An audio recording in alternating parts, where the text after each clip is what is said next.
Respected speaker sir, सबसे पहले जी मैं आपका धन्यवाद करना चाहता हूं कि आपने गवर्नर्स एड्रेस पे बोलने का मुझे दोबारा एक मौका दिया, हमारे दल को मौका दिया। साथ ही साथ आज गवर्नर्स एड्रेस काफ़ी गंभीरता से सभी साथी सुन रहे होंगे, विपक्ष के पक्ष के दोनों साथियों ने सुना होगा। तो आज इस पे जी कई ऐसे विषयों पर चर्चा हुई जिसको मैं ये मानता हूं कि एक बड़ा ऑक्सीमोरन सा था ये एड्रेस, कि एड्रेस के अंदर ही कई बातों पे बड़ी कॉन्ट्रडिक्शन हुई है। सबसे पहले पैराग्राफ 6 में माननीय गवर्नर साहब ने एक बात का जिक्र करा कि भाई एंटी करप्शन जो पॉलिसीज हैं उनके बारे में जिक्र किया गया। साथ ही साथ पैराग्राफ 8 में नीति, नियत, निष्ठा, निर्णय इनके बारे में जिक्र किया गया। और फिर उसके बाद उसके अंदर ये बात भी रखी गई, माननीय अशोक अरोड़ा जी ने भी ये बात उठाई कि भाई जो पुरानी जो सरकारें थी उनकी जो करप्ट पॉलिसीज है, क्या उनके ऊपर कार्रवाई करना जरूरी नहीं है करप्शन फ्री सरकार चलाने के लिए? बिल्कुल जरूरी है। और जब उन्होंने जिक्र करा तो उन्होंने पिछले 10 साल की सरकार का तो बड़ा जिक्र करा कि भी कई सारे घोटाले थे, शराब घोटाला था और घोटाले थे, कि जी इन सब पर कार्रवाई होनी चाहिए। लेकिन मैं आपके माध्यम से हाउस में एक बात और लाने का काम करूंगा कि उससे पहले एक चार्जशीट 2014 में माननीय मनोहर लाल जी खट्टर जी उस समय हरियाणा प्रदेश के मुख्यमंत्री थे, उनको एक चार्जशीट दी गई थी जिसके अंदर कांग्रेस के जो 10 साल जो घोटाले हुए हैं उन सभी घोटालों का विवरण किया गया था। और उस समय माननीय मुख्यमंत्री साहब ने यह बात कही थी कि जी इसके ऊपर हम पूरी तरह से कार्रवाई करने का भी काम करेंगे। साथ ही साथ अभी माननीय वत्स साहब ने भी ये बात कही कि जी सरकार को भी एक ऐसा प्रेसिडेंट सेट करना चाहिए जहां पर करप्शन के खिलाफ पूरी तरह से कार्रवाई होनी चाहिए। जब सरकार 2014 में बनी तो माननीय रामविलास शर्मा जी ने भी इस बात पर बड़ा जिक्र करा कि जी जो पुरानी सरकारें, उन सरकारों में जो करप्ट प्रैक्टिसेस हुई हैं उनके ऊपर एक एसआईटी भी बनाई जाएगी, रिटायर्ड जज को भी बिठाया जाएगा, एक कमेटी भी बनाई जाएगी। लेकिन दुख की बात यह है कि ये चीजें हाउस के फ्लोर पर तो इन सब का जिक्र हुआ है, लेकिन उसके अलहदा कभी भी इनके ऊपर कोई कार्रवाई करी नहीं। माननीय अशोक अरोड़ा जी भी मेरे साथ मेरे ख्याल से सहमत होंगे, क्योंकि जो चार्जशीट थी उस चार्जशीट के ऑथर माननीय अशोक अरोड़ा जी ही थे, जिसके अंदर कांग्रेस के जो 10 साल का राज था उसका पूरा एक ब्यौरा दिया गया है।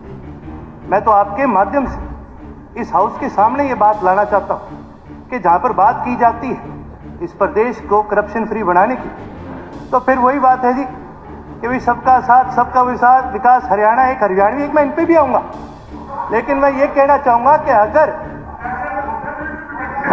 मैं दोनों को बोलूंगा जी, मैं दोनों को बोलूंगा कि भाई जहां करप्शन के चार्जेस है तो फिर सिर्फ कल वाले करप्शन के चार्जेस जरूरी नहीं है ना, पिछले 20 साल में सभी के ऊपर कार्रवाई करनी चाहिए। और ये रिकॉर्ड की बात है सर स्पीकर महोदय, मैं आपसे एक चीज जरूर कहूंगा, क्योंकि कल हमारी ओरिएंटेशन थी सभी साथियों की, तो ये बात कही गई थी कि कोई टोका टोक ताकि ना हो। मैं आपके माध्यम से सभी विधायकों को ये कहना चाहूंगा जी, किसी भी विधायक ने कभी भी बोला हमारी पार्टी आपको नहीं टोकेगी, आप हमें भी टोकने का काम ना करें। कल भी, उससे पहले भी लगातार जहां पर बात करी गई करप्शन के ऊपर, जब लगातार बात करी ऑन रिकॉर्ड पर जाने की, तो ये सीएजी की रिपोर्ट के अंदर भी है कि भाई उस समय स्काईलाइट हॉस्पिटैलिटी नामक एक कंपनी को जमीन अलॉट करी गई थी, और ऐसी जमीन अलॉट करी गई थी जिस जमीन तक राह भी नहीं था, रास्ता भी नहीं बना था, और रातों रात रास्ता बनाया गया। और जब वो रास्ता बनाया गया उसकी वजह से पहले तो जमीन अलॉट करी, सस्ते में अलॉट होगी, रास्ता बनाने के बाद दाम बढ़ गए। हरियाणा सरकार को 44 करोड़ का सिर्फ उस एक अलॉटमेंट में नुकसान हुआ था। और सीएजी की रिपोर्ट के मुताबिक सीएजी ने यह भी रिकमेंडेशन दी थी कि जी इसके ऊपर कार्रवाई करनी चाहिए और वो पैसे वापस सरकार के प्रति आने चाहिए।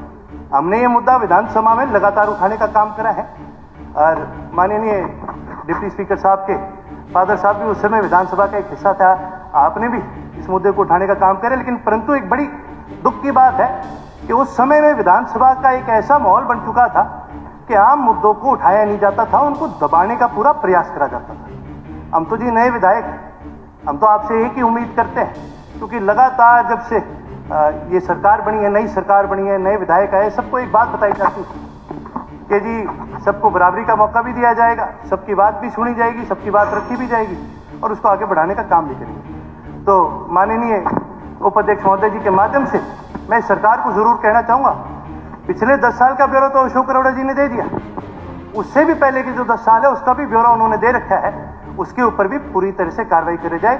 माननीय उपाध्यक्ष जी, मैं एक छोटी सी बात और कहना चाहूँगा जी, क्योंकि मेरे क्षेत्र की एक बड़ी अहम बात है। हमारे क्षेत्र में जी पीने के पानी की बहुत कमी है और 38 से ज़्यादा ऐसे गाँव हैं जहाँ पर पीने का पानी नहीं है, ट्यूबवेल के माध्यम से वहाँ पीने का पानी पहुँचाया जा रहा है और वो ट्यूबवेल का जो पानी है वो पानी काफ़ी खराब हो चुका है, वो पानी लगभग जहरीला हो चुका है। इसकी वजह से कैंसर के भी काफ़ी केसेस बढ़ चुके हैं। इसका सबसे बड़ा कारण है पोल्यूशन।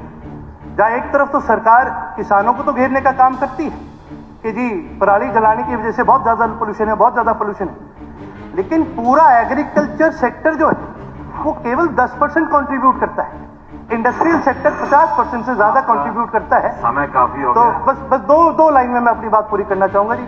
इंडस्ट्रियल सेक्टर 50% से ज़्यादा कंट्रीब्यूट करता है। यदि कोई किसान इसका उल्लंघन करता है, उस पर 2 साल का बैन है, तो इंडस्ट्रियल सेक्टर में कोई उल्लंघन करता है उसके ऊपर भी इसका 2 साल का बैन लगना चाहिए, तभी हम मानेंगे भी हरियाणा एक हरियाणवी। एक छोटी सी बात और कहना चाहूँगा जी, आपके माध्यम से मैं मंत्री जी से कहना चाहूँगा, क्योंकि रानिया शहर एक बड़ा शहर है और उसके अंदर आज तक नहरी पानी पीने का पहुँचा नहीं है, तो उप अध्यक्ष जी के और अध्यक्ष साहब के माध्यम से मैं माननीय मंत्री जी को ये कहना चाहूँगा कि जी आप भी रानिया के अंदर नहरी पानी पीने का पहुँचाने का काम करें। आपने मुझे समय दिया, उसके लिए जी बहुत बहुत धन्यवाद है जी। जय हिंद।